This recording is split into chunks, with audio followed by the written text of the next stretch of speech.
Olá, boa tarde. Uma descoberta que abre caminho para revolucionar o tratamento da dor no corpo humano rendeu o Nobel de Medicina a 2 cientistas. O ministro da Saúde, Marcelo Queiroga, desembarcou no Brasil depois de cumprir quarentena e testar negativo para a Covid.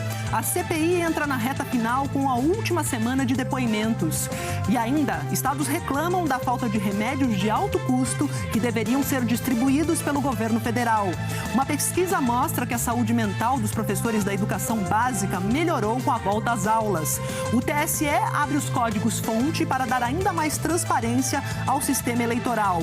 Começa a valer o limite de R$1.000 para transações bancárias durante a noite. Economistas ouvidos pelo Banco Central voltam a aumentar a estimativa da inflação para este ano no Brasil. Já a OMC está otimista com a recuperação do comércio no mundo. Um vazamento de petróleo joga 500 mil litros no mar dos Estados Unidos. E o lado norte do vulcão Cumbre Vieja desaba e cria um rio de lava em direção ao mar. O Jornal Hoje está começando.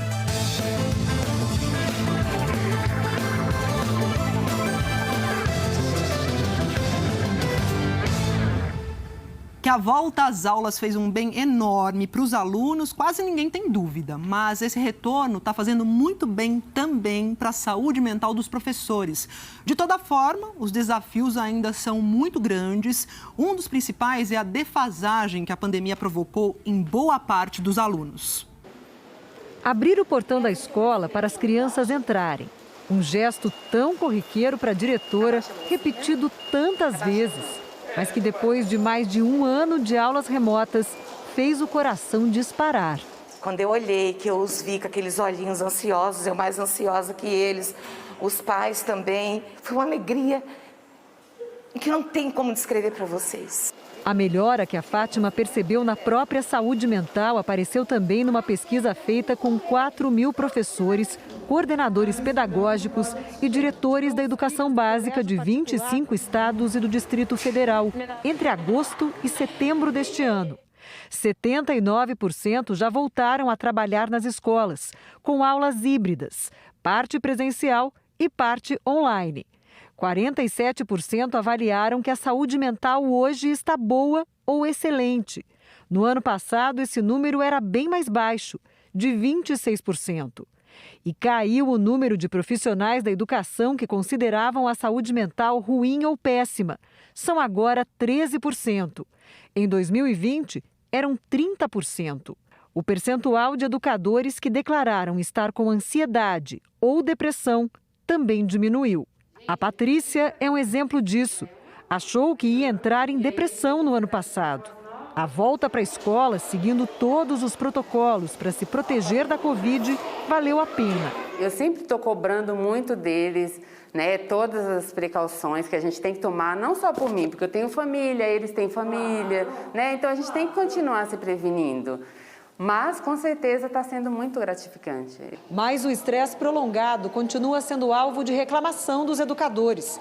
Mais de 34% apontaram o problema. Um número um pouco maior do que o do ano passado, que foi de 33%.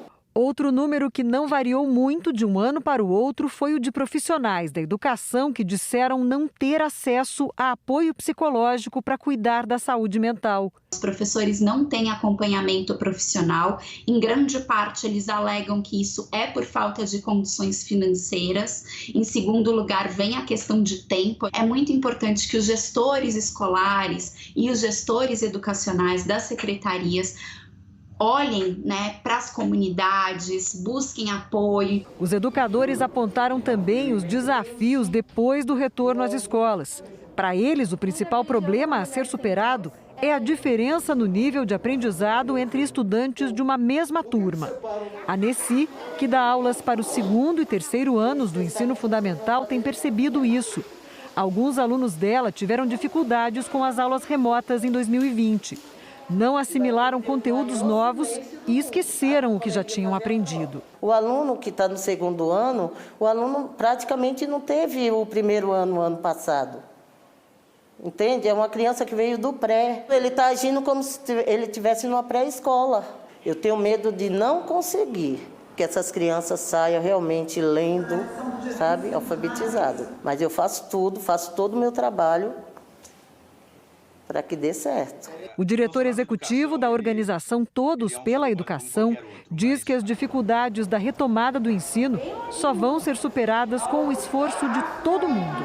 É um alerta importante, né, para todo o poder público, para toda a sociedade brasileira, na medida em que a gente enfrentará, né, no pós-pandemia, talvez o maior desafio no passado recente na educação. Desafios que já existiam pré-pandemia, que serão brutalmente intensificados no pós-pandemia. Ainda falando sobre educação, a partir de hoje voltam as aulas presenciais na USP, a Universidade de São Paulo. O retorno dos alunos não é obrigatório, mas quem decidir assistir às aulas no campus vai ter que apresentar comprovante de vacinação com 2 doses ou dose única contra a Covid. Alunos e funcionários podem apresentar o comprovante de vacinação que é fornecido pelo posto de saúde ou um comprovante digital através do Conect SUS. A USP estuda também implementar um passaporte de vacina na carteira digital da universidade. O retorno é para quem se sentir seguro. As aulas online continuam. E durante o período que ficou fechada, a USP investiu 150 milhões de reais em reformas e também readequação de ambientes por causa da pandemia. Em Mato Grosso do Sul, 100% dos alunos da rede estadual de ensino retomaram as aulas presenciais nesta segunda-feira. O Cleto Kipper acompanha esse retorno lá em Campo Grande. Oi, Cleto, boa tarde. Oi, Maju, muito boa tarde para você, boa tarde a todos. Aqui em Mato Grosso do Sul são 205 mil alunos matriculados na rede estadual de ensino que retornam às atividades totalmente presenciais a partir de hoje. Até a última sexta-feira, o modelo era o híbrido, uma semana em casa, outra semana na escola. Os alunos vão ter que cumprir o uso de máscara, álcool em gel e distanciamento social de no mínimo 1,30 m. A decisão, foi tomada por conta do bom desempenho na vacinação dos adolescentes de 12 a 17 anos. Segundo a Secretaria Estadual de Saúde, 63% já receberam ao menos uma dose. E também por conta da queda no número de internações e também de casos pela Covid. Desde a suspensão das aulas presenciais em março do ano passado, foram 500 dias de aulas remotas. Nós estamos aqui na Escola Severino de Queiroz, por aqui estão matriculados 350 alunos. Aqui funciona em tempo integral, ou seja, os alunos chegam pela manhã e vão embora somente no fim do dia. Maju. Obrigada, Cleto. Que bom ver o pessoal na aula de educação física, que às vezes exige um contato maior, mas eles estão se virando bem por aí. Obrigada.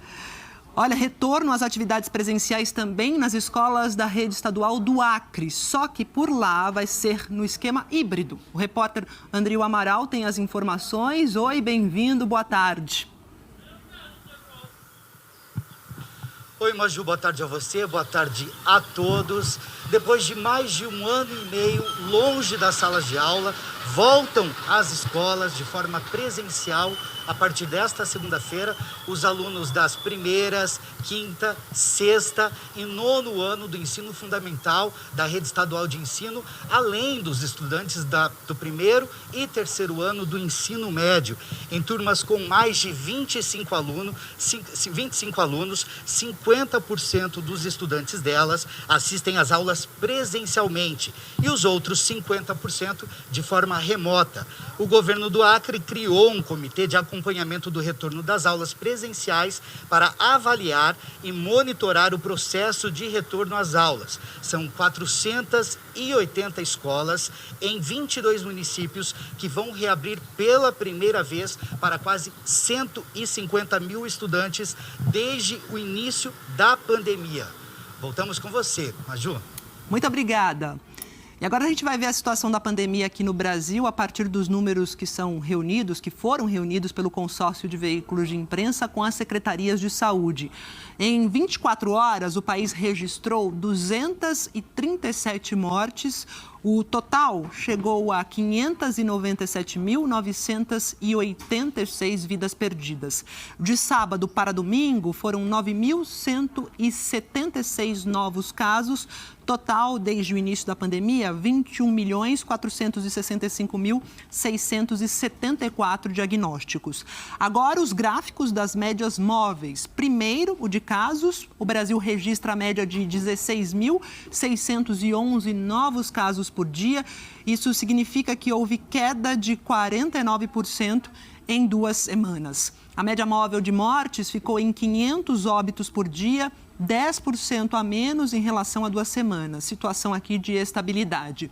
No mapa, a gente vê a situação pelos estados. Em cinza, temos Rondônia e Tocantins, que não informaram os dados até 8 da noite, quando o consórcio fecha esse boletim.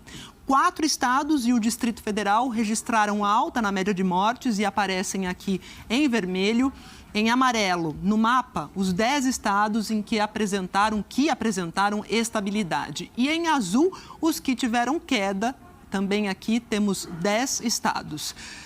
São Paulo começou hoje a vacinar profissionais de saúde com a dose de reforço, além das pessoas com mais de 60 anos. A Daniela Geminiani atualiza as informações sobre a vacinação aqui no estado ao vivo. Oi, Daniela, bem-vinda, é com você. Oi, Maju, boa tarde para você, boa tarde a todos. Olha, o movimento está tranquilo nesse posto de saúde onde nós estamos na Zona Sul e vale lembrar uma coisa muito importante para quem precisa tomar a dose de reforço. É necessário já ter tomado as 2 doses da vacina há pelo menos 6 meses. O governo do estado de São Paulo quer imunizar cerca de 1 milhão de profissionais de saúde que já tomaram as 2 doses dentro desse período e agora buscam a imunização de reforço.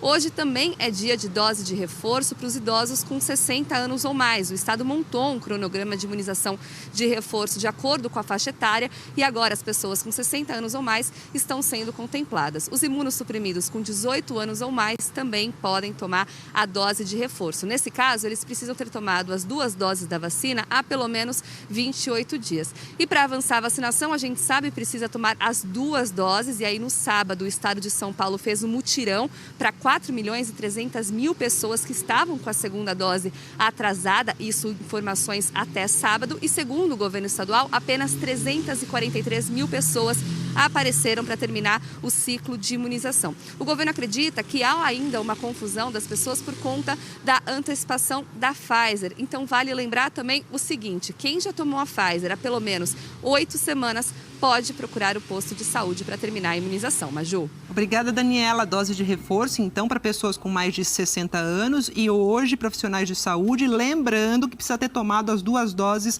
há pelo menos 6 meses para tomar o reforço. Valeu, Daniela. Em Pernambuco, começou hoje um serviço de testagem para a Covid no aeroporto do Recife. O repórter Danilo César está lá e conta para a gente como é que está a movimentação, como é que está tudo rolando por aí. Danilo, boa tarde. Oi, Maju, muito boa tarde a você, boa tarde a todos. O ponto de testagem, Maju, da Secretaria Estadual de Saúde fica dentro da área interna e desembarque aqui do Aeroporto Internacional do Recife. Isso é justamente para atender aquelas pessoas que estão saindo dos aviões. E aí todo mundo pode, então, ser testado. E o teste que estão fazendo é aquele RT-PCR, né? O que, então, recolhe uma amostra do fundo do nariz. Gente, esse teste é opcional, mas também faz parte daquele programa de testagem em massa aqui do governo do estado, que começou há pouco mais de um mês em Pernambuco e que é justamente identificar pessoas doentes com ou sem sintomas. E a presença também da variante Delta por aqui, principalmente por conta do turismo, que o verão está chegando e o Recife costuma receber muita gente, é o destino procurado por muitas pessoas. De acordo com a Secretaria Estadual de Saúde, em um mês, do dia 30 de agosto até 30 de setembro, cerca de 90 mil testes foram feitos. Desses 90 mil, 4.243 deram positivo. Até o momento, nenhuma amostra positiva foi para a variante Delta, mas é importante, então, manter essa testagem, né? E a decisão de fazer o teste é importantíssima, de acordo com os especialistas, e é o que a gente vai acompanhar agora na reportagem. O passageiro desembarca no Recife, pega as malas e é hora de fazer o teste de Covid dentro do aeroporto mesmo. Só faz o exame, que é do tipo RT-PCR, quem quiser. O resultado do teste sai rápido. Em 20 minutos, a pessoa já sabe se testou negativo ou positivo. Se for negativo, a pessoa é liberada na hora mesmo. Se for positivo, ela é encaminhada para um atendimento de saúde. Esse ponto aqui do aeroporto do Recife vai funcionar todos os dias, de domingo a domingo, mas em horário restrito, das 8 da manhã até as 5 da tarde. A testagem em massa começou em Pernambuco há pouco mais de um mês, no dia 30 de agosto.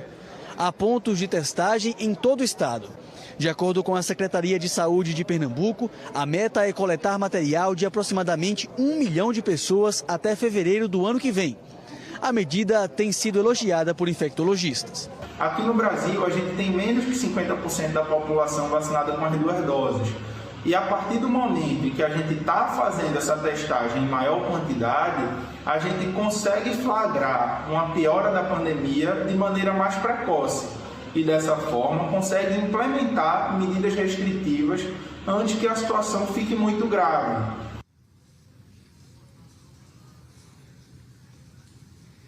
Além aqui do aeroporto do Recife, também a rodoviária da capital tem um ponto de testagem e o governo do estado entregou kits de testagem também para todas as prefeituras e orientou, então, Maju, para que elas coloquem pontos também estratégicos, como pontos de vacinação e também postos de saúde, além, claro, de lugares de muita movimentação de pessoas, como terminais de ônibus e também de metrô, que vale realmente fazer essa testagem para saber como é que está e a quantas anda a pandemia por aqui ainda, né? Maju, volto contigo no estúdio. Testar é o mantra da OMS, tem que testar mesmo. Obrigada, Danilo, bom trabalho por aí. Agora a gente vai para os dados da vacinação aqui no Brasil, né? Dados que foram reunidos com as secretarias de saúde pelo consórcio de veículos de imprensa. Em 24 horas, 139.867 pessoas receberam a primeira dose, 287.463 tomaram segunda dose ou dose única e 13.906 receberam a dose de reforço. No total, 441.236 pessoas se vacinaram de sábado para domingo. Ao todo, 147.457.100 brasileiros receberam a primeira dose da vacina. Isso corresponde aí a 69,13% da população. Olha lá no telão, 69,13%. E 93.558.913 pessoas tomaram segunda dose ou então dose única, estão com um esquema de vacina completo. Isso equivale a 43,86% da população.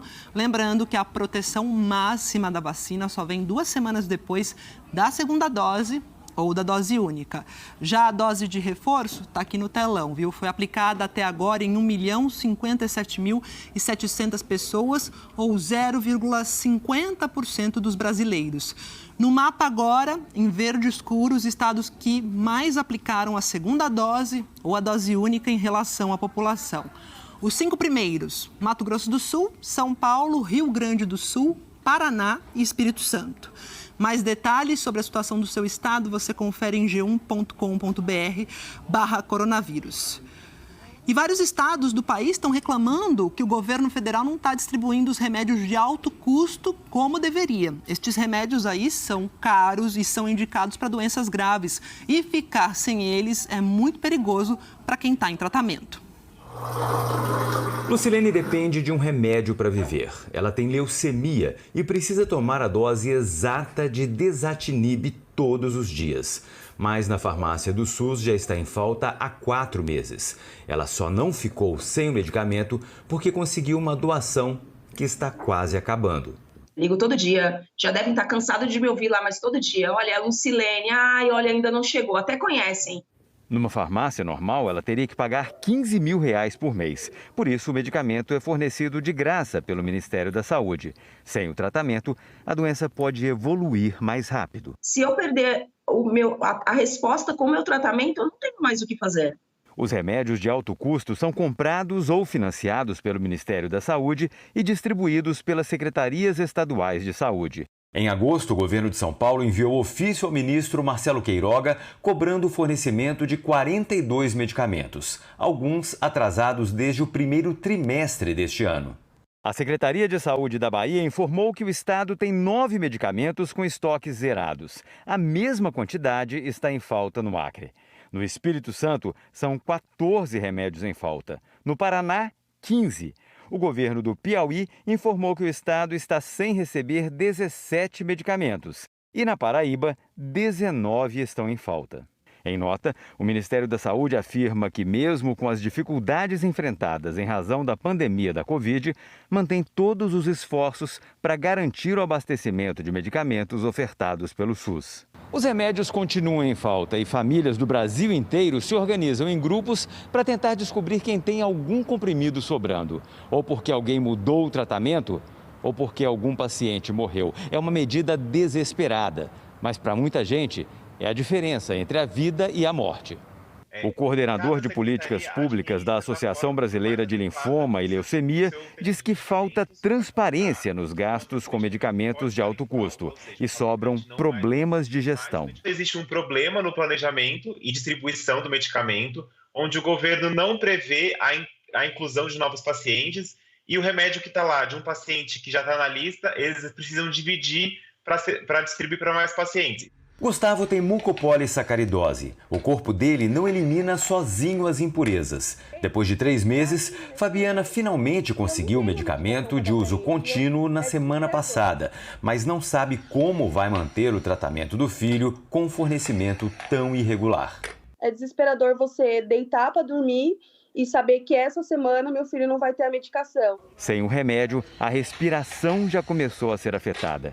Gustavo já não consegue dormir direito por causa das dores nas articulações e da preocupação. Imagina se fosse alguém da sua família, o que você faria? Eu me sinto cada vez mais perto da morte, basicamente. Meu Deus. Falar de esperança aqui, o Prêmio Nobel de Medicina esse ano ficou com 2 cientistas dos Estados Unidos. Eles fizeram descobertas que nos permitem entender como a gente sente o calor ou o frio ou o toque na pele. Mas em um ano em que as vacinas foram as protagonistas, para reduzir os efeitos da pandemia de Covid, você pode estar se perguntando, e os cientistas que desenvolveram os imunizantes ficaram de fora do prêmio? Então a gente vai até Nova York para fazer essa pergunta para o nosso correspondente, o Tiago Eltze. Oi, Tiago, bem-vindo, boa tarde. Oi, boa tarde, Maju, boa tarde a todos. As equipes que desenvolveram as vacinas ficaram de fora por enquanto. Tinha essa expectativa, de que eles pudessem ser premiados agora já, mas essa expectativa continua para os próximos anos, uma descoberta muito importante. Agora, as descobertas premiadas hoje são muito importantes também. Elas são esperança porque é considerado também uma epidemia. Pelo menos aqui nos Estados Unidos, é a epidemia dos opioides. A gente já falou muito sobre isso, que são esses medicamentos analgésicos usados para dor e que são muito viciantes. Eles criam dependência muito rapidamente, se tornaram um problema gigantesco aqui no país, nos Estados Unidos. E aí, ao entender como o nosso corpo sente calor, frio ou o toque, a ciência pode agora avançar para outros medicamentos, para outros analgésicos para combater a dor. Vamos dar uma olhadinha então na reportagem, quem são os 2 premiados. Algum desavisado poderia pensar que a premiação era do Nobel de Literatura ao ouvir o anúncio. Imagine that you're walking barefoot across a field on a summer's morning. Imagine você caminhando de pés descalços por um campo pela manhã. Você pode sentir o calor do sol, o frescor da brisa e a textura das folhas de grama debaixo do seu pé. Mas poetas dificilmente pensariam nessa imagem se perguntando: mas como que a gente sente o calor? Ou a folha da grama? Mas lembramos que estamos falando do Nobel de Medicina e os americanos David Julius e Arden Patapoutian se perguntavam justamente isso. Julius descobriu o receptor no nosso organismo que permite que a gente sinta calor ou frio, o calor do sol da manhã ou a brisa fria. Para isso, ele usou na pesquisa a substância da pimenta, que causa ardência. É uma substância que, mesmo sem estar quente, nos faz ter a falsa sensação de calor. Julius tem 65 anos, nasceu em Nova York e é professor da Universidade da Califórnia, em São Francisco. Já Patapoutian, que é filho de pais armênios e nasceu no Líbano, é professor também na Califórnia, na Scripps Research. Ele descobriu o mecanismo nas nossas células que traduz uma força mecânica na nossa pele, um toque, uma pressão, a folha da grama, em um sinal elétrico nervoso que vai ser interpretado pelo cérebro. As descobertas já estão sendo usadas para desenvolver tratamentos para várias doenças, mas principalmente abrem caminho para novos analgésicos, para o tratamento da dor. As duas pesquisas foram feitas separadamente e os cientistas vão dividir o prêmio, de cerca de 6 milhões de reais. Agora, olha só, os prêmios foram anunciados em Estocolmo, na Suécia. Era de manhãzinha cedo lá, o que quer dizer que era por volta de 2 horas da manhã na Califórnia, que é onde os dois professores moram. E aí, então, eu quero mostrar para vocês uma foto do professor Julius e de como ele estava trajado na hora, então, que ele soube que tinha ganhado o Nobel, o prêmio mais importante da medicina. Estava ali, muito bem trajado, com o seu melhor pijama. Então ele recebeu de madrugada. Já o Arden, o segundo cientista que também foi premiado, foi um pouco mais difícil. A equipe do Nobel tentou entrar em contato com ele, mas o telefone dele era de madrugada, 2 da manhã, estava no não perturbe. Eles não conseguiram falar com ele, mas acharam o pai dele, que tem 92 anos, e o pai dele, então, conseguiu entrar em contato com ele. A gente tem uma foto também do Arden recebendo a notícia ali na cama com o filho dele. Os dois, como a gente já disse, vão dividir esse prêmio de quase 6 milhões de reais. E a premiação do Nobel começou hoje, mas continua, né? Amanhã tem o Nobel de Física, são mais 5 prêmios. Amanhã sai o de Física e até o dia 11 saem os outros 4 prêmios, que são Química, Literatura, Paz e Economia. Maju? Teremos o que falar. E deliciosa essa imagem dos cientistas de pijama, o outro na cama e o filho olhando, acompanhando a premiação. Valeu, Thiago. Olha, o parlamento japonês elegeu o ex-ministro das Relações Exteriores, o Fumio Kishida, como novo primeiro-ministro. Kishida, de 64 anos, conseguiu a maioria dos votos das 2 casas do parlamento. O primeiro-ministro anterior, Yoshihide Suga, ficou no cargo por apenas 1 ano. Suga pediu demissão, vencido pela impopularidade da sua gestão contra a pandemia. O Kishida é do mesmo partido de Suga e vai liderar o Partido Liberal Democrata nas eleições locais que acontecem daqui a semanas. Kishida manteve apenas 2 ministros do governo anterior, o das Relações Exteriores e o da Defesa. No final do dia, lá no Japão, o novo primeiro-ministro se encontrou com o imperador Naruhito. E ainda hoje, um vazamento joga 500 mil de litros de petróleo no mar dos Estados Unidos. O lado norte do vulcão Cumbre Vieja desaba e cria um rio de lava em direção ao mar. E aqui no Brasil, o TSE antecipa a abertura dos códigos-fonte para dar ainda mais transparência ao sistema eleitoral. E a seguir, economistas voltam a aumentar a estimativa da inflação para este ano. E começa a valer o limite de R$1.000 para transações bancárias durante a noite. Até já.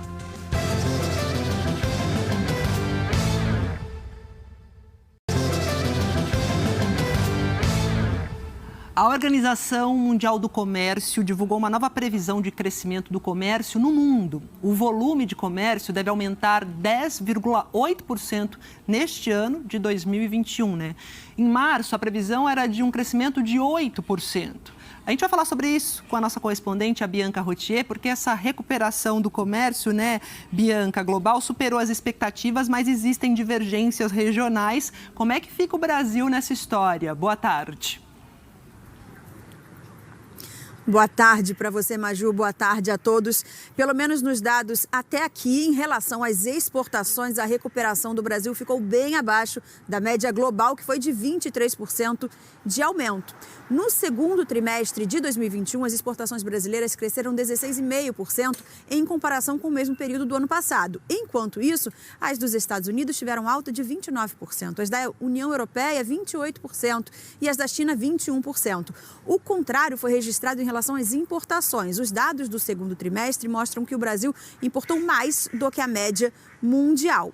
Se, por um lado, a recuperação do comércio global de mercadorias surpreendeu os economistas da OMC positivamente, ela também deixou evidentes as diferenças regionais. A diretora-geral da Organização Mundial do Comércio, Ngozi Okonjo-Iweala, ressaltou que o acesso desigual às vacinas no mundo está exacerbando o gargalo econômico e também aumentando as chances de surgirem variantes ainda mais perigosas, capazes de prejudicar todo o progresso econômico. A questão dos direitos de propriedade intelectual de vacinas, Maju, vai ser discutida novamente na próxima reunião ministerial no fim de novembro entre os 164 países integrantes. Na entrevista de hoje, a diretora da OMC disse esperar uma solução pragmática aceitável para ambos os lados. E um problema para o crescimento econômico é a crise dos semicondutores, que se agravou aqui no Brasil. A taxa de empresas que reclamam da dificuldade de comprar matéria-prima mais do que dobrou em um ano. Na principal fábrica de uma das maiores montadoras do Brasil, não tem nenhum carro sendo produzido hoje. Também não teve ontem e não vai ter até quarta-feira. Esse é um dos estacionamentos da Volkswagen em São Bernardo do Campo. Está bem mais vazio que o normal e não é só por causa dos funcionários que estão trabalhando de casa. A empresa disse que deu férias coletivas aos trabalhadores dessa e da unidade de Taubaté, no interior de São Paulo. Segundo o Sindicato dos Metalúrgicos, só daqui são 3.500 funcionários que estão parados. Isso porque falta matéria-prima para trabalhar. É a crise dos semicondutores, que afeta toda a indústria de eletroeletrônicos no mundo e que está piorando. Um levantamento feito pela ABINE, associação que representa as indústrias de eletroeletrônicos, mostra que entre outubro do ano passado e agosto desse ano, subiu de 31% para 64% a taxa de empresas nacionais que reclamam da dificuldade de conseguir comprar semicondutores das empresas produtoras que ficam na Ásia. O setor automotivo é um dos mais afetados por causa da evolução tecnológica dos carros nos últimos anos. A estimativa do mercado é que o mundo deixe de produzir de 7 a 9 milhões de carros em 2021, cerca de 280 mil deles aqui no Brasil. Os semicondutores são hoje um componente fundamental em tudo que envolve produção tecnológica, desde supercomputadores em estações espaciais até os aparelhos que a gente usa no dia a dia, televisões, celulares, uma máquina de fazer café. Não à toa têm sido chamados de o petróleo da era digital. O presidente da ABINE explica que a necessidade pela matéria-prima já estava subindo desde antes da pandemia. Mas com a chegada do trabalho remoto, por exemplo, a produção de computadores aumentou 22%, pressionando ainda mais a demanda. Além disso, com as restrições de circulação por causa do isolamento social, no último ano, o transporte do produto também foi prejudicado. Produzir semicondutores também não é simples e só há 7 fabricantes no mundo. Você não faz uma fábrica de semicondutores num piscar de olhos. É um investimento muito pesado e isso demonstrou exatamente como nós éramos vulneráveis em relação à economia asiática. Ou seja, tanto é verdade que Estados Unidos e Europa também voltaram a investir na produção desses produtos para não se tornarem assim dependentes. Para piorar a situação, esse economista e professor da Fundação Getúlio Vargas lembra que o governo federal quer liquidar a única fábrica de semicondutores no Brasil, a Centec, que fica no Rio Grande do Sul. No dia 1º de setembro, o Tribunal de Contas da União interrompeu o processo. Na época, deu 60 dias para o Ministério da Economia enviar informações que demonstrem o atendimento do interesse público para promover a liquidação da empresa, considerando sua posição estratégica na produção nacional de semicondutores e o capital intelectual constituído pela CEITEC. Os ministros do TCU se basearam no voto do revisor da matéria, o ministro Vital do Rego, que considerou frágeis as justificativas apresentadas pelo governo federal para fundamentar a desestatização da empresa. Os trabalhadores chegaram a protestar contra o fechamento. Para o professor Nelson Marconi, a falta de semicondutores deve prejudicar a economia nacional. Como a oferta dele está diminuindo e a demanda continua alta, então o preço tende a subir. E isso pressiona também o preço de todos os produtos que usam esse insumo. Então a gente tem um impacto, né, sobre a inflação para vários setores, né, todos eles que usam os componentes eletrônicos. Então é mais um fator aí a pressionar a inflação, infelizmente, nesse momento que a gente já está numa situação difícil. Com uma menor oferta de carro zero, o preço dos usados disparou e inverteu a lógica do mercado.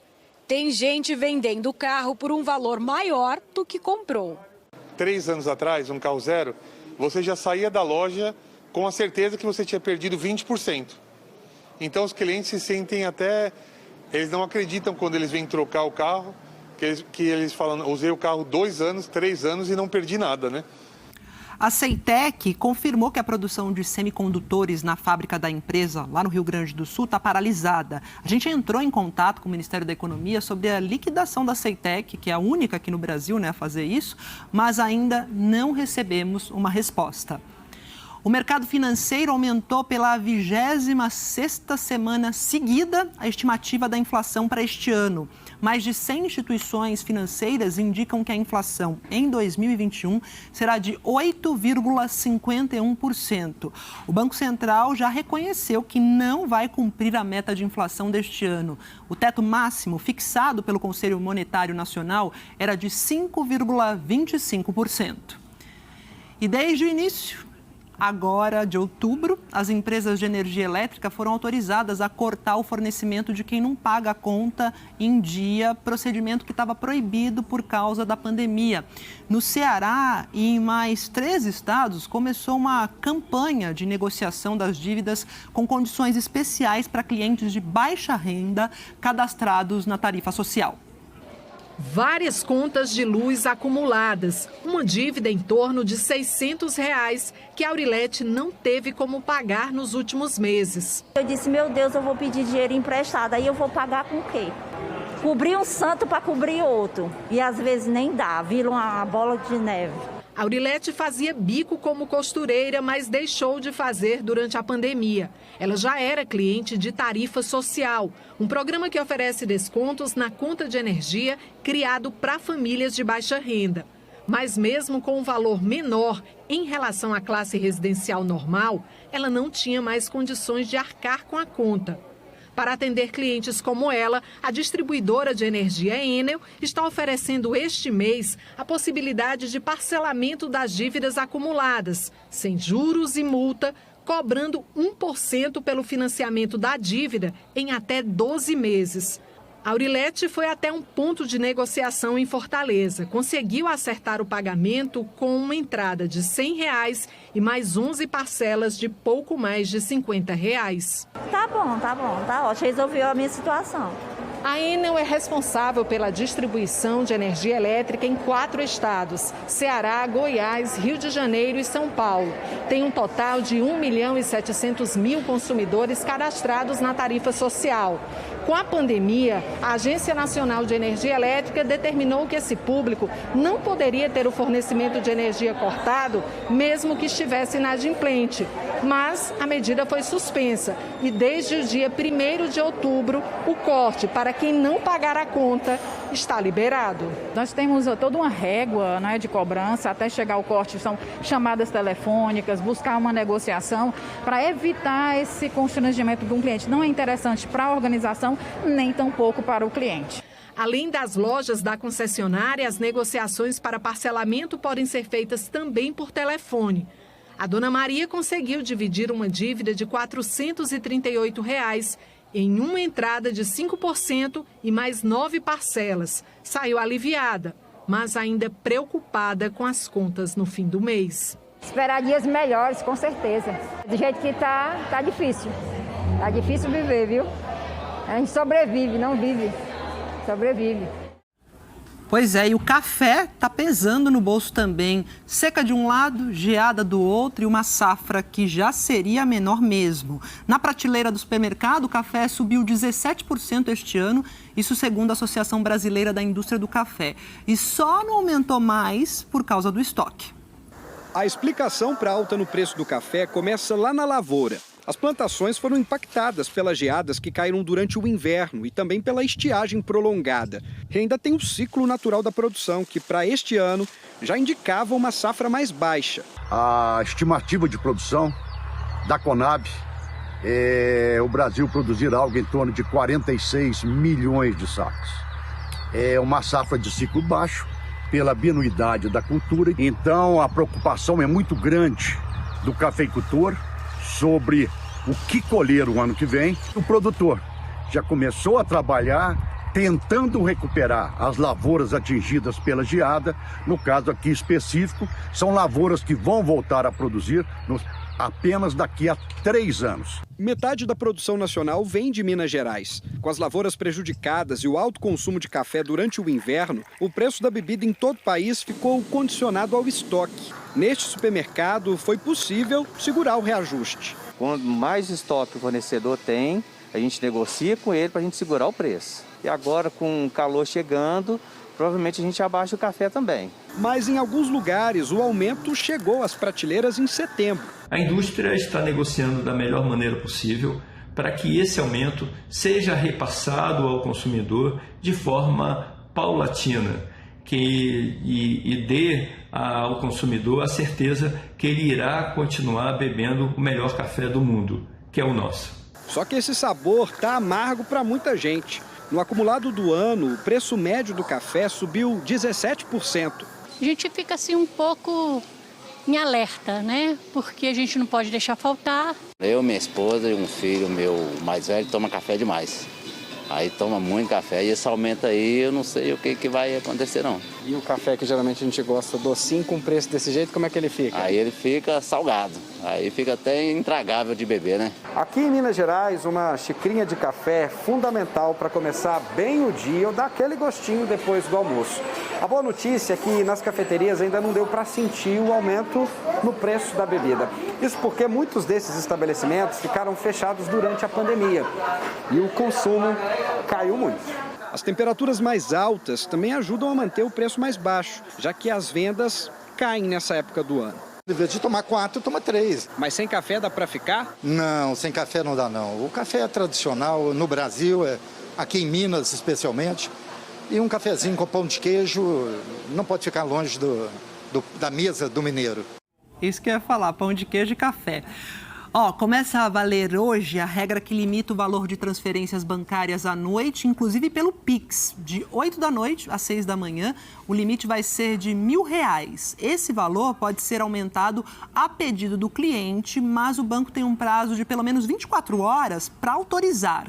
A regra, definida pelo Banco Central, foi uma forma de dar mais segurança às transferências pelo Pix e evitar a ação de criminosos. E não vale para transações feitas por empresas. Até o mês que vem, outras medidas vão passar a valer para aumentar a segurança das transações, como o bloqueio preventivo de recursos em caso de suspeita de fraude. Um homem morreu em um acidente com um ônibus que levava trabalhadores de Bauru para uma empresa em Lençóis Paulista, na região centro-oeste do estado de São Paulo. O ônibus tombou por volta das 6h30 da manhã, próximo à entrada da fábrica de celulose na rodovia Juliano Lorenzetti, para onde eram levados os trabalhadores. 41 passageiros estavam no veículo que saiu de Bauru. Um homem de 47 anos morreu ainda no local. O Paulo conta os momentos de terror para socorrer o colega. O menino que estava na minha frente lá, ele cortou o pulso, né? A estrutura, a poltrona ficou em cima do braço dele e da perna, né? E a outra perna acho que foi para fora do ônibus, eu não sei como é que foi. Eu sei que, felizmente, a gente tentou, levantou o ônibus para tentar tirar ele, mas aí ele já tinha dilacerado a perna e veio a óbito. Pelo menos mais um trabalhador de 23 anos foi socorrido em estado grave. Todos foram atendidos na unidade de pronto atendimento de Lençóis. Os outros tiveram algumas luxação de ombro, suturas que precisaram ser feitas, não estão tão graves, estão estáveis. A perícia esteve no local para avaliar as causas do acidente. Um dos equipamentos que a perícia precisa para determinar a causa do acidente e saber, por exemplo, a velocidade que o ônibus trafegava é o tacógrafo. Mas os policiais não encontraram um aparelho aqui. Agora a investigação quer saber onde está e quem retirou esse equipamento do veículo. O passageiro disse que o motorista pegou o equipamento. O motorista fugiu, tentou pegar os cartãozinhos lá, os tacógrafos, não que chama. E aí o menino foi, tomou dele, mas ele pegou a parte e fugiu. Não socorreu ninguém. Na delegacia, o motorista admitiu que retirou o equipamento, mas que um passageiro pegou o aparelho. Segundo o delegado, o motorista se apresentou na delegacia, mas ainda não foi ouvido. A Polícia Militar informou que a documentação do ônibus está em dia. O pessoal da perícia está fazendo análise, do cinto de segurança, se estava operando ou não. Vamos aguardar o trabalho da perícia. E nós não conseguimos contato com a defesa do motorista. Segundo a polícia militar, ele apresentou o tacógrafo na delegacia. Os policiais militares informaram também que a Escatur, que é dona do ônibus, foi autuada por ter 2 pneus lisos. O representante da Escatur disse que a empresa está prestando toda a assistência às vítimas e que vai aguardar os laudos periciais sobre este acidente. O número de doentes internados com Covid diminuiu em praticamente todo o Brasil, mas os problemas do nosso sistema público de saúde não acabaram. Pacientes e funcionários de hospitais da cidade do Rio de Janeiro estão pedindo socorro. Eles denunciam que falta de tudo, de médicos a materiais básicos, como o esparadrapo. Ajuda. O pedido de socorro era do Matheus Dias de Souza, de 23 anos. Ele estava com pneumonia e deu entrada no Hospital Municipal Pedro II, em Santa Cruz, no dia 25 de setembro. O jovem tinha falta de ar e aguardava uma vaga no CTI. Parentes contam que funcionários da unidade tiraram o celular de Matheus. O rapaz não resistiu a tanta demora e morreu ontem. Antes ele tinha mandado vários áudios que tinham colocado ele na sala de isolamento, na sala amarela de isolamento, e se negaram a dar assistência para ele. Ele estava com o aparelho de telefone e mandou vários áudios pedindo socorro. Em outro hospital da prefeitura, o Albert Schweitzer, em Realengo, a reclamação vem dos funcionários. Esparadrapo, falta eletrodo para monitorizar o paciente e fazer um eletro. Alguns medicamentos de pressão arterial também não tem. Segundo os profissionais de saúde, a situação no hospital piorou desde que a empresa que administra a unidade mudou. Saiu a Cruz Vermelha, entrou a organização social Viva Rio. A empresa não tem qualquer capacidade de continuar à frente de um hospital desse. Está acabando o psicológico dos funcionários, sem recurso algum. A população vai padecer, os funcionários já estão padecendo. As denúncias sobre a falta de condições de trabalho e de mau atendimento envolvem também esse outro hospital da Prefeitura do Rio. Aqui no Rocha Faria, em Campo Grande, uma grávida chegou a ouvir dos médicos que eles não conseguiam localizar o bebê dentro da barriga dela.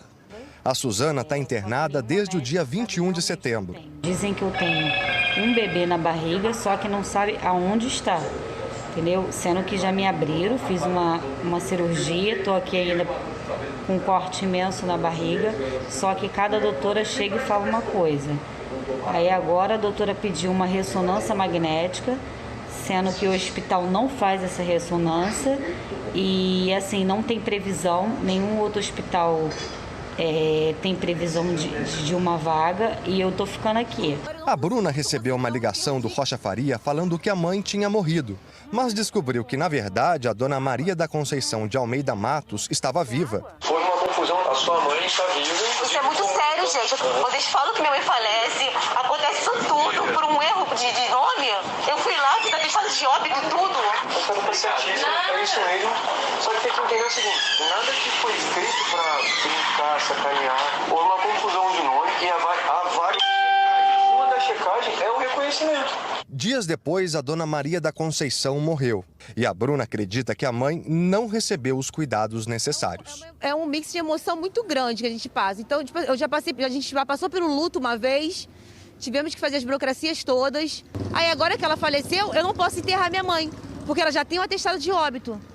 Meu Deus, olha, a direção do Hospital Pedro II disse que o Matheus Dias de Souza era paciente crônico de longa data com histórico de abandono do tratamento. Segundo o hospital, ele foi atendido com todos os cuidados de que precisava, mas não resistiu. O Hospital Albert Schweitzer disse que não é verdadeira a informação de que há falta de material e que tem todos os itens em estoque. A direção do Rocha Faria afirmou que a paciente Suzana Amaral de Souza, aquela que não encontraram o bebê, vai fazer exame em outro hospital em breve.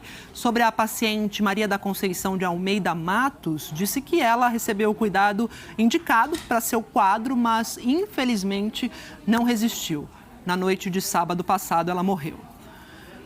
E depois de cumprir quarentena lá em Nova York, o ministro da Saúde, Marcelo Queiroga, desembarcou hoje de manhã no Aeroporto Internacional de Guarulhos. Queiroga chegou acompanhado da esposa por volta das 8 da manhã. Ontem, o teste para a Covid do ministro deu negativo. Ele foi diagnosticado com a doença no dia 21 de setembro, depois de participar de uma série de compromissos públicos como parte da delegação brasileira durante a Assembleia Geral da ONU em Nova York. De Guarulhos, o ministro embarcou direto para Brasília.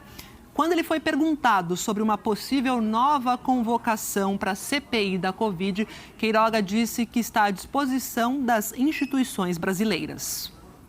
Minha preocupação é com a pandemia, né? O controle da pandemia. Desde que eu já tive, inclusive, no parlamento 2 vezes, prestei todos os esclarecimentos devidos. E o que nós temos feito no Ministério está aí, né? Todos estão vendo, né? O controle da pandemia. Estou sempre à disposição de todas as instituições do Brasil, né? A CPI da Covid ainda vai decidir se vai convocar o ministro Marcelo Queiroga mais uma vez. Nessa semana, a CPI ouve os últimos depoimentos sobre ações e omissões do governo federal na condução da pandemia. Os senadores querem obter mais informações sobre contratos suspeitos do Ministério da Saúde e sobre a conduta da Prevent Senior, uma das maiores operadoras de saúde aqui do país. O relatório final da comissão deve ser entregue em 2 semanas. A CPI volta as atenções amanhã para o caso da VTC-Log. Os senadores vão ouvir o depoimento de Raimundo Nonato Brasil, sócio-administrador da empresa. A VTC-Log é investigada pela CPI por suspeitas de irregularidades no contrato de quase 500 milhões de reais com o Ministério da Saúde, negociado quando o Ministério era comandado pelo atual líder do governo na Câmara, o deputado Ricardo Barros, do Progressistas. E neste ano, o contrato, que é de transporte e armazenamento de medicamentos, ainda ganhou um aditivo com valor 18 vezes maior do que o defendido pela área técnica do próprio Ministério, assinado pelo ex-diretor de logística do Ministério, Roberto Dias. No mês passado, os senadores ouviram o depoimento do motoboy Ivanildo Gonçalves da Silva. Segundo a CPI, ele pagou dívidas de ao menos R$ 47 mil em nome de Roberto Dias, usando o dinheiro da VTC-Log. E a maioria dos pagamentos aconteceu enquanto Dias ainda estava no Ministério. Ele foi exonerado após suspeitas de irregularidades e nega todas as acusações. A CPI da Covid também quer ouvir o presidente da ANS, a Agência Nacional de Saúde Suplementar, responsável pela gestão dos planos de saúde. O depoimento de Paulo Rebelo está marcado para quarta-feira. O foco é a conduta da Prevent Senior durante a pandemia. Só na terça-feira da semana passada, a ANS autuou a empresa, que tem 10 dias para se manifestar. Segundo os senadores, a Prevent se uniu ao chamado Gabinete Paralelo para difundir o uso do kit Covid, com remédios sem eficácia no combate à doença. A ideia era passar uma falsa sensação de segurança e assim evitar que fossem decretadas medidas de isolamento que prejudicassem a economia. A CPI apura a denúncia de que a Prevent omitiu óbitos de pacientes que foram testados com esses remédios. O Conselho Regional de Medicina de São Paulo e o Ministério Público do Estado já abriram investigações para apurar o caso. O depoimento de quinta-feira só deve ser definido depois da reunião da cúpula da comissão hoje à noite. Os senadores ainda avaliam convocar os médicos que elaboraram um dossiê com denúncias contra a Prevent ou parentes de pacientes que perderam a vida depois de serem tratados pelo plano de saúde com remédios do kit Covid. As denúncias foram apresentadas à CPI na semana passada pela advogada do grupo, Bruna Morato, porque até então os médicos preferiam permanecer no anonimato. Mas ontem, em entrevista ao Fantástico, 3 dos médicos que participaram do dossiê mostraram o rosto pela primeira vez para fazer acusações graves. A intenção de denunciar também é expor a fraude, né? Expor a fraude de tratamento precoce, expor a fraude de suposto sucesso de gestão. Jorge Joperti e Andressa Joperti foram demitidos em agosto de 2020. Eles fizeram a revisão do estudo da Prevent, que analisou 636 pacientes e atestou uma suposta eficácia do tratamento com cloroquina e azitromicina na redução de hospitalizações. A ciência já comprovou que esses remédios não previnem a doença, não reduzem hospitalizações e que, em alguns casos, podem até representar risco para a saúde. Segundo os médicos, pelo menos 7 mortes de pacientes da pesquisa foram omitidas. Em depoimento à CPI no mês passado, o diretor executivo da Prevent Senior, Pedro Batista Júnior, disse que os médicos fraudaram documentos. Eles negam. Eles estavam vendendo uma coisa que não funcionava e que literalmente estava enganando as pessoas e colocando pessoas em risco. O médico Walter Correia foi demitido em fevereiro deste ano, depois de 8 anos como plantonista de pronto-socorro na Prevent Senior. Ele contou como funcionava a indicação dos kits com os remédios ineficazes. Entregava a receita, entregava o kit que já ficava no consultório, era tudo controlado, ficava um balde com um monte de saquinho com os kits. Era meio constrangedor às vezes, entregava para os pacientes a receita com o kit, orientava, olha, a gente tem que prescrever, mas melhor você usa só as vitaminas, não usa a medicação. E era assim que funcionava. Os médicos voltaram a afirmar que não tinham autonomia para trabalhar na Prevent Senior e que se não receitassem o kit, eram punidos. Ele teria um castigo, então ele ficaria sem plantões 1 semana, 2 semanas, dependendo do que ele fez. Então esse castigo dele seria isso. Então não teria o dinheiro dele planejado no final do mês lá. Os médicos contaram ainda que a Prevent também adotava outras práticas, como dar altas antes do momento certo, evitar determinados procedimentos mais caros e havia até mesmo uma pressão para liberar leitos de UTI. Além de metas de atendimento, 60 pacientes em 12 horas, o que representa um paciente a cada 12 minutos. Infelizmente, eles têm essa política, né? Mas felizmente a gente tem essa parte da ética e a gente sempre tentou fazer conforme a ética. Várias vezes, eu levei bronca lá por eu não cumprir a meta. O importa é o fluxo, importa é o número, não importa o paciente. Eu vejo a Prevent Senior como especialista em números e não importam as pessoas. O relator, senador Renan Calheiros, disse que o relatório final vai trazer os responsáveis pelas irregularidades da Prevent apontadas pelos médicos. Sem dúvida nenhuma que é um dos mais escandalosos, né, em função da experiência com humanos transformados em cobaias idosos, né, para que o Brasil tivesse patrocinado pelo presidente da República um modelo, uma inovação para o tratamento da Covid-19. A partir do dia 15, eu vou pessoalmente conversar com cada senador da comissão para discutir com ele os encaminhamentos com relação a enquadramentos, a tipos penais utilizados. Quer dizer, e no dia 19 nós vamos ter a cerimônia, 9 horas, e logo em seguida nós saímos de lá da cerimônia para a comissão parlamentar de inquérito e iniciar a leitura naquela mesma hora do relatório. Em nota, a Prevent Senior afirmou que jamais adotou protocolos para redução de custo e que investigações técnicas vão esclarecer os fatos. A Prevent afirma ainda que os médicos estão mentindo e forjando acusações montadas a partir de manipulação de mensagens de 3 médicos que foram demitidos da empresa por condutas irregulares. Dentre elas, casos de mau atendimento a pacientes que resultaram em boletins de ocorrência que a empresa disse que vai apresentar no momento oportuno judicialmente. Os médicos afirmaram desconhecer esses boletins. A seguir, o TSE antecipa a abertura dos códigos-fonte para dar ainda mais transparência ao sistema eleitoral.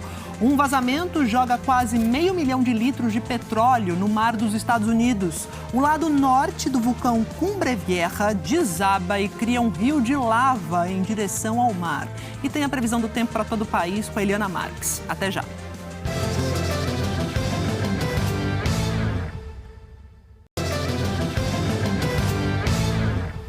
A Câmara dos Deputados deve votar amanhã o projeto que muda a lei de improbidade e dificulta a punição de agentes públicos. Essa proposta foi aprovada por senadores na semana passada e já foi incluída na pauta do plenário. A repórter Marina Francischini está aqui no telão, conversa com a gente. Tudo aprovado com tanta rapidez, né, Marina? A toque de caixa.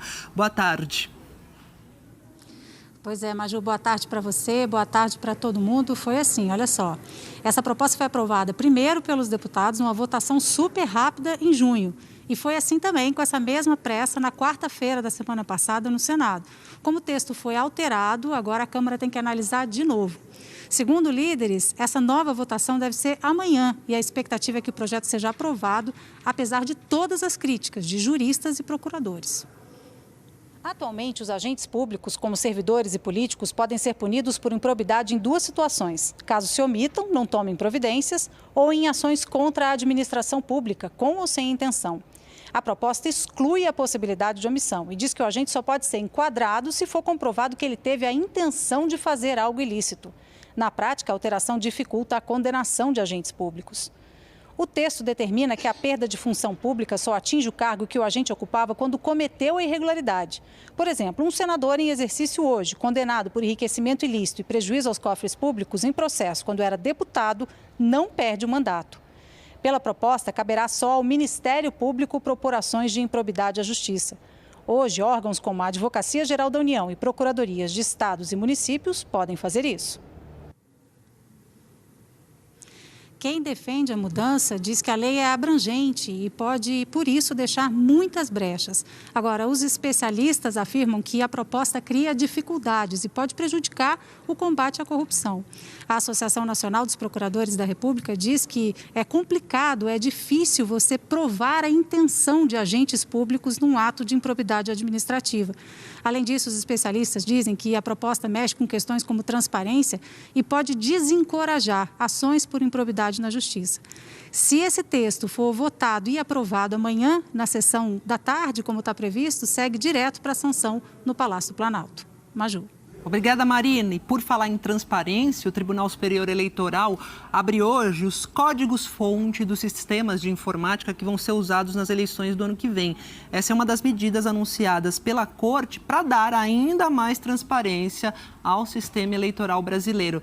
A Gioconda Brasil está chegando aqui ao telão, tem as informações e conta um pouco mais para a gente sobre essa abertura com uma antecedência, né, que nunca foi vista antes, né, Gioconda? Boa tarde. Oi, Maju, boa tarde a você, uma ótima semana a todos. Sim, essa é a primeira vez que os códigos vão ser abertos a um ano das eleições, isso porque antes a inspeção era feita com 6 meses de antecedência. Daqui a pouco, autoridades nacionais e estrangeiras vão acompanhar uma apresentação sobre o funcionamento do sistema de votação brasileiro e às 16h, representantes de partidos políticos e integrantes da Comissão de Transparência do TSE vão fazer uma visita técnica à Sala Cofre, onde estão os computadores do tribunal e vão ter acesso aos códigos-fontes, à abertura desses códigos que contém todas as especificações sobre o funcionamento dos sistemas eleitorais e das urnas eletrônicas, informações essas que não são divulgadas para o público em geral. Essa comissão é formada por representantes de entidades públicas como o Congresso Nacional, Forças Armadas, também especialistas na área de tecnologia e pessoas da sociedade civil. Mais cedo, o presidente do TSE, ministro Luiz Roberto Barroso, abriu o seminário sobre integridade eleitoral na América Latina, encontro organizado em conjunto com a Associação dos Magistrados Brasileiros. O evento reuniu autoridades da Justiça Eleitoral da região. Na abertura, Luiz Roberto Barroso voltou a dizer que líderes eleitos pelo voto popular são hoje os responsáveis pela erosão da democracia, se utilizando de um populismo extremista e autoritário. Mas que no Brasil, o Congresso, o Supremo Tribunal Federal e o TSE têm sido, de acordo com o ministro, bons guardiões da democracia. Luiz Roberto Barroso reafirmou a confiança na realização das eleições no ano que vem. Para a proteção da democracia, só existe um remédio, eu diria, na farmacologia jurídica. Na verdade, um conjunto de remédios. Instituições fortes, sociedade civil mobilizada e imprensa livre. Ao contrário do que os tempos agressivos, turbulentos e cheios de ódio que nós estamos vivendo possam fazer sugerir, essas são as forças mais poderosas do universo. Trabalho honesto, princípios, verdade e boa-fé. E por isso eu estou seguro de que nós chegaremos às eleições de 2 de outubro de 2022, daqui a um ano, com instituições funcionando, eleições livres e uma campanha aberta, robusta, mais digna para a escolha do novo presidente do Brasil e as representações no Congresso Nacional, nas assembleias legislativas de todo o país e no Senado igualmente. No Recife, a polícia está investigando a conduta de policiais militares durante uma abordagem na última sexta-feira. Uma adolescente de 15 anos foi imobilizada pelos PMs. Os vizinhos que filmaram essa ação gritaram para avisar os policiais que a moça era menor de idade, mas eles a mantiveram no chão. O vídeo não mostra o começo dessa confusão, mas a adolescente disse que tinha apenas perguntado sobre o irmão dela, de 21 anos, que foi detido.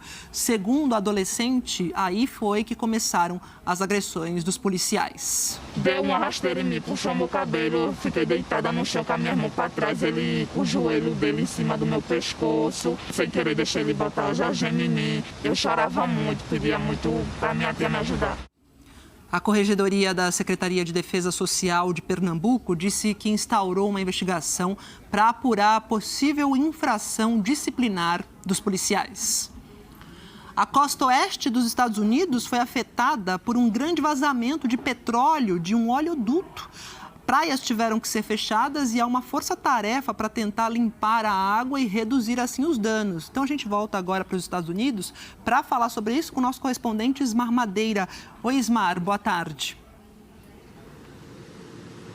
Muito boa tarde, Maju, para todos. Olha só, praias da região foram fechadas. As autoridades alertaram que as pessoas não devem nadar nem surfar, porque a poluição com petróleo na água pode ser tóxica.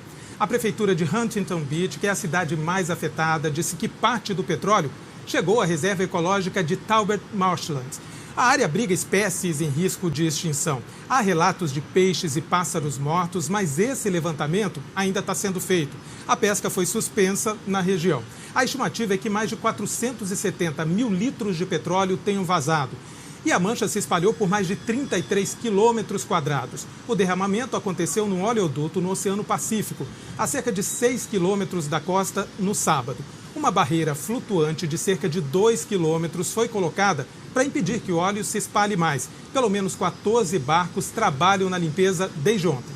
A Guarda Costeira informou que quase 12 mil litros de óleo foram retirados da água. As instalações são da empresa Amplify Energy. Ela garantiu que não há mais novos riscos de vazamentos, porque todo o petróleo que havia no oleoduto foi aspirado e retirado de lá. A empresa também informou que, além do oleoduto, 3 plataformas ligadas a ele foram desativadas. A preocupação nesse momento é com a chegada de uma tempestade hoje, no fim do dia, na região, que pode se estender até amanhã, provocando grandes ondas e, com isso, atrapalhar o trabalho de limpeza. Maju.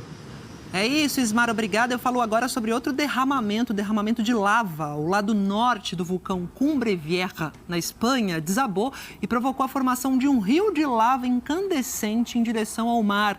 Apesar do aumento da atividade de lava, o fluxo está seguindo uma trajetória semelhante às anteriores. Por isso, as autoridades descartam novas retiradas de moradores. Segundo o presidente regional das Ilhas Canárias, o vulcão lançou 3 vezes mais lava, cinzas e rochas agora do que durante a última grande erupção em 1971.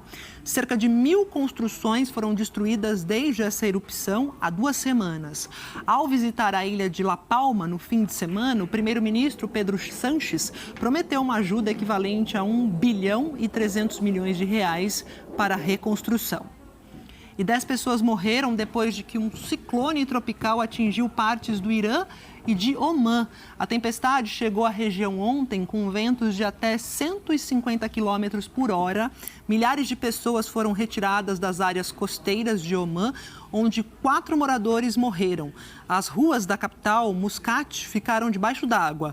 Mais de 2.700 pessoas foram para abrigos de emergência e as Forças Armadas estão resgatando moradores que estão ilhados. No Irã, as autoridades disseram que 6 mortes foram registradas em um porto no sudeste do país.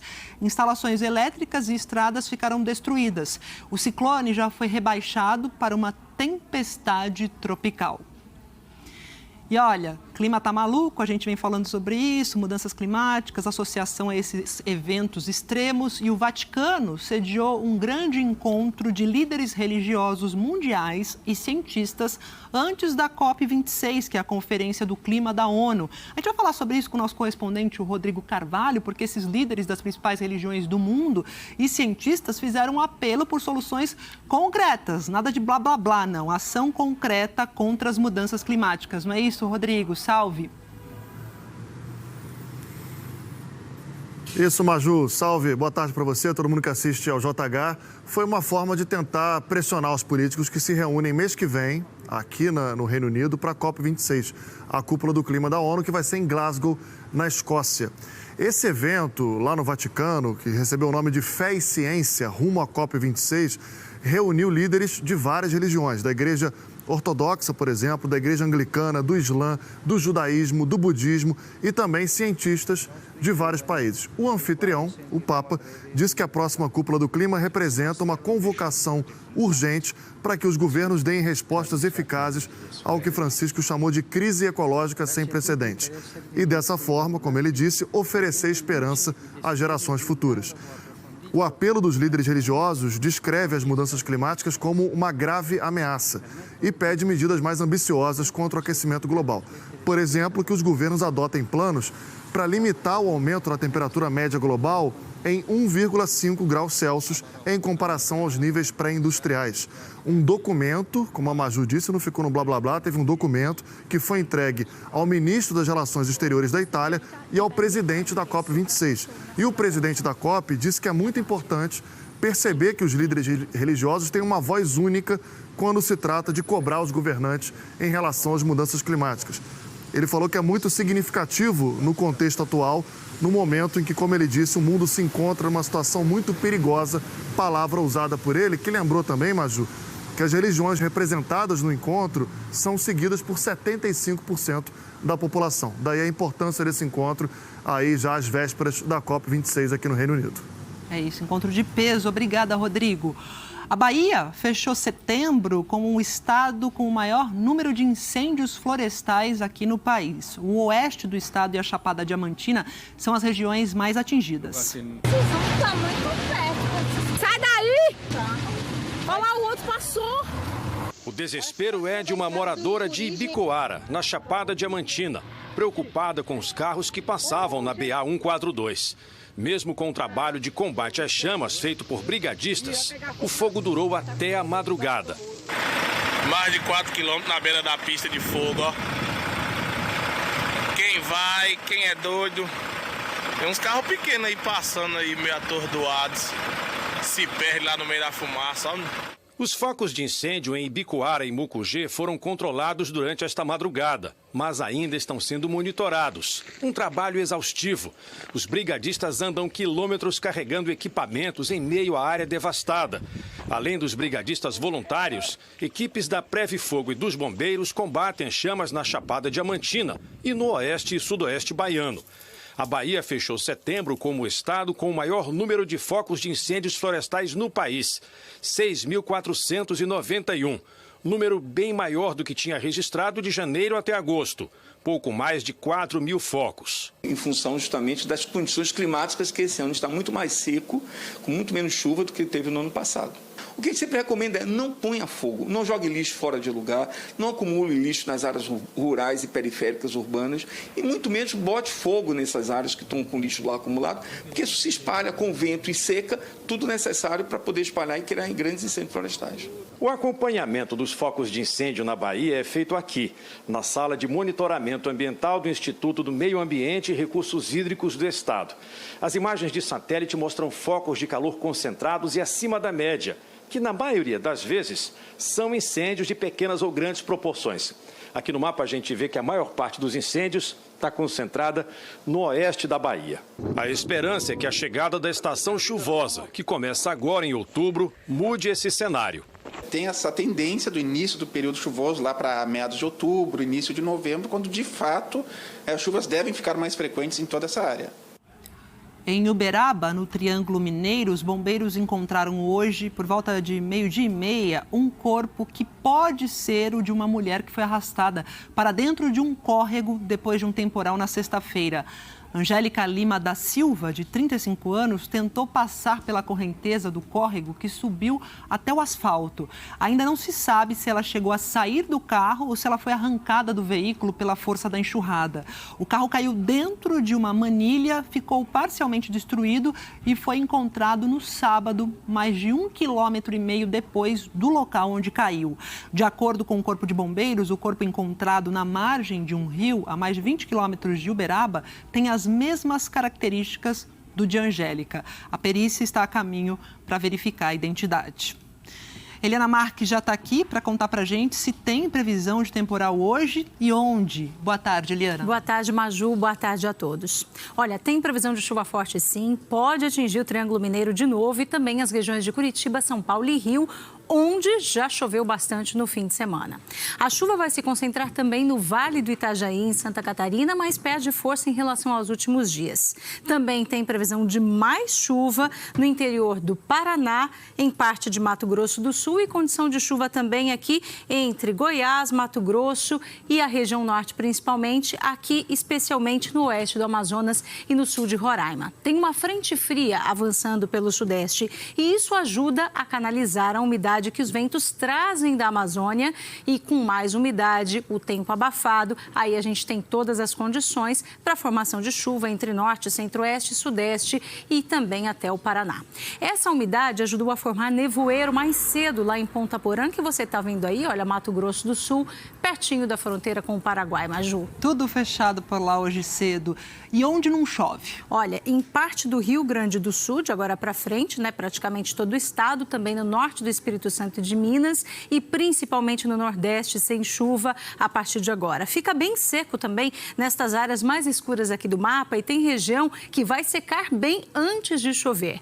No litoral nordestino, uma possibilidade de chuva passageira só entre Maceió e Natal. E está abafada em quase todo o país. As capitais mais quentes são Teresina, Palmas, Cuiabá, também Belo Horizonte. No Rio de Janeiro, máxima de 32 graus, aqui em São Paulo, 27 e no sul a temperatura está bem mais baixa. Semana começando com um friozinho lá no sul, Eliana. E os próximos dias, o que teremos? Falo primeiro da chuva de amanhã, com o risco de ser forte nessas áreas que estão aqui e principalmente onde o mapa está laranja, onde o risco de temporal é maior, incluindo aqui o litoral de São Paulo, essa faixazinha bem fina por aqui.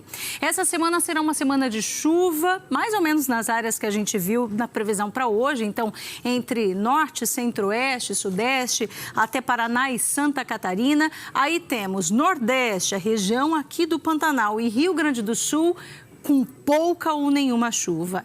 E confirmando o que eu falei na sexta-feira, tem previsão de geada nessa semana, começando já amanhã, lá nas serras catarinense e gaúcha, onde estão as cidades de São Joaquim e Cambará do Sul. Também nas outras áreas do sul, frio amanhã cedo, mas aí sem geada. Aqui em São Paulo, tarde fria amanhã, com máxima de apenas 19 graus e garoa.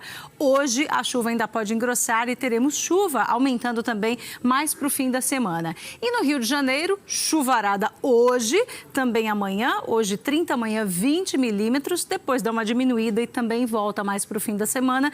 Vejam que até mesmo no Rio as temperaturas vão ficar mais amenas, não vai ser aquela semana muito quente por lá por causa da chuva. A gente vai conferindo e atualizando tudo com você ao longo da semana, então, Eliana. Combinado, Maju. Até amanhã. Uma boa tarde. Obrigada, boa tarde. E agora um esclarecimento. No sábado, a gente informou que o nível do reservatório da Cantareira, em São Paulo, tinha baixado dos 30% e entrado em estado de restrição, que é uma classificação mais grave. A Sabesp, a Companhia de Água Paulista, nos procurou e esclareceu que, segundo a Agência Nacional de Águas, vale para o mês de outubro a medição do dia 30 de setembro. E nesse dia, o nível estava acima de 30%. Exatos 30,4%, estado de alerta. A companhia informou ainda que, mesmo em estado de alerta, está retirando um volume de água menor, compatível com o estado de restrição. A Sabesp afirma que não há risco de desabastecimento neste momento, mas reforça a necessidade do uso consciente da água. O volume do Cantareira caiu hoje de novo e está em 29,6%. E aí, tá com dificuldade para mandar mensagem via WhatsApp, olhar Facebook, Instagram? Pois bem, olha, o Facebook, o Instagram e o WhatsApp pararam de funcionar para muitos usuários em todo o mundo. A causa desse problema ainda não foi divulgada. Em nota, o Facebook, que é responsável também pelo Instagram e pelo WhatsApp, pediu desculpas pelo inconveniente e disse que está trabalhando para que tudo volte ao normal o mais rapidamente possível. E hoje é Dia dos Animais. Em Goiás, uma cerimônia lembrou a importância de ter cuidado com os bichinhos e as consequências para quem comete maus tratos.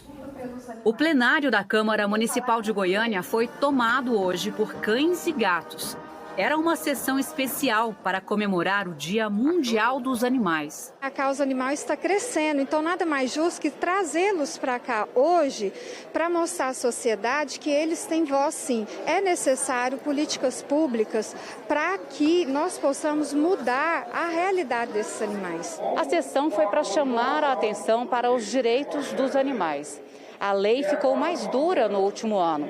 A punição para quem maltrata cães e gatos pode chegar a até 5 anos de prisão, além de multa. Mas, infelizmente, só a mudança na lei ainda não bastou para evitar esse tipo de crime. Os flagrantes são muitos. Câmeras de vigilância flagraram o momento em que um homem joga uma bombinha em 2 cachorros. Ela explode e queima a pata de um dos animais. Centenas de pássaros também foram pegos amontoados dentro de sacos no porta-malas deste carro. Só a Delegacia de Meio Ambiente de Goiás recebeu mais de 900 denúncias este ano. A lei mudou, ficou mais dura.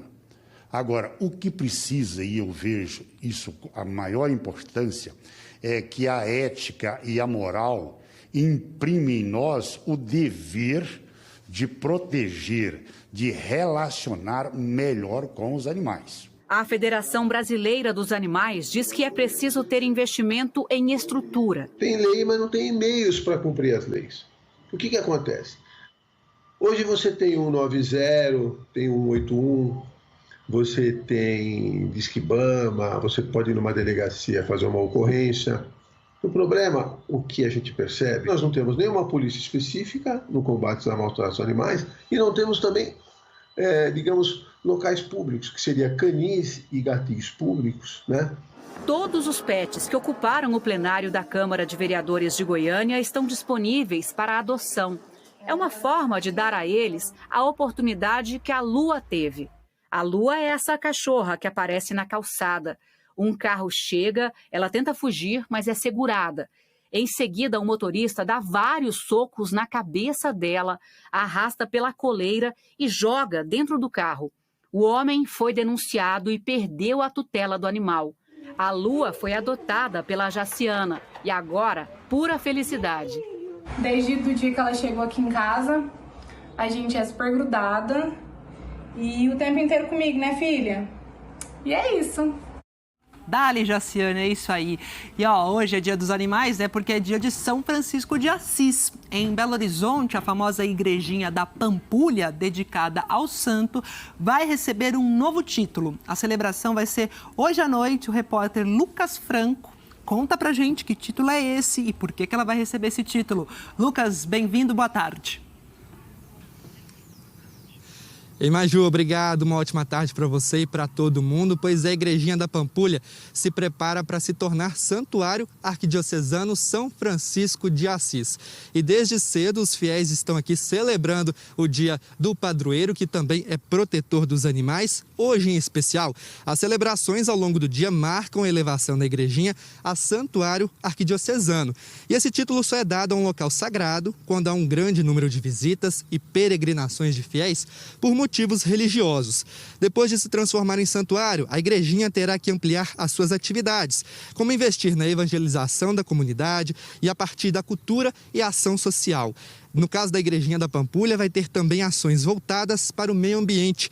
Com esse título, Belo Horizonte vai passar a ter 7 santuários.